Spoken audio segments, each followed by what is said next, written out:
opposition. Thank you, Mr. Speaker. My question without notice is to the Prime Minister. Is it a fact that the rate of youth unemployment in Australia is now over 34% and that in Victoria it's over 46%? Why have you falsely claimed that the rate of youth unemployment is only 1 in 10? Why do you insult the youth of Australia and their parents who are trying to struggle through your recession by telling them that they should get the problem into perspective?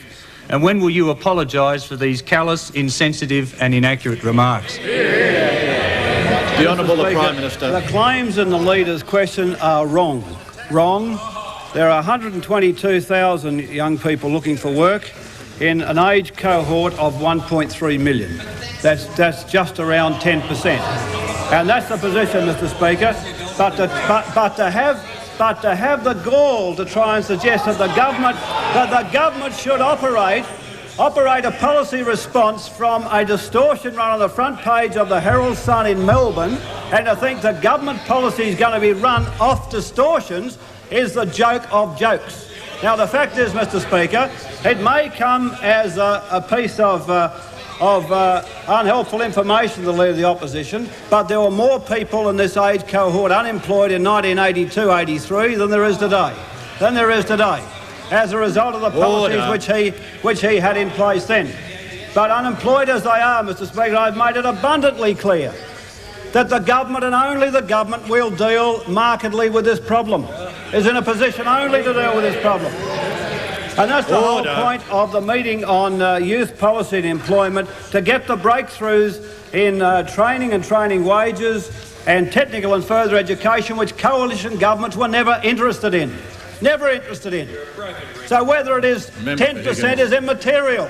It's still too high, and we need to do something about it. But to go on with this sort of, vindictive approach to these people, as though we want to try and stigmatise them as being a group who look at themselves as being 46% unemployed, that is to say to a group of 15 to 19-year-olds that 46% of them are out of work, when it's not true, is to stigmatise them and ruin optimism which they might have about training themselves and finding employment. Now, Mr. Speaker, this government's always supported rational policy analysis on the facts. And we're not going to take the facts to mean that whatever comes off the top of some sub-editor's head at the Melbourne Herald or any other newspaper who wants to sensationalise and damn this group of young people to the pessimism of unemployment levels which don't obtain, then we'll have no bar of that whatsoever. And so the Minister for Employment, Education and Training and myself and other ministers have been quite plain and making clear what the real position is. And the real position is capable of having a material change affected to it. That is the outcome of the government's policy position coming into and post its meeting on youth and unemployment generally amongst young people and youth prospects, can materially alter the balance of employment opportunities for these people.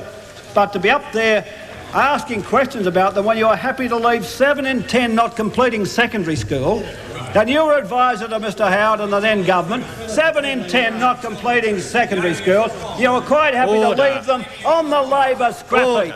That is out of sight and out of mind. Who cares about them as you went your way? And, Mr Speaker, it's been us, as usual, had to try and get them into school, stay in school, provide the places in secondary education, provide the places in university, a 50% addition to university places. Now, as usual, it's us that's got to try and fix up the TAFE system after you've run it for most of the post-war years and run it by total neglect, and then we have you asking a shabby question, trying to make a puny political point about statistics for a group you always callously disregard.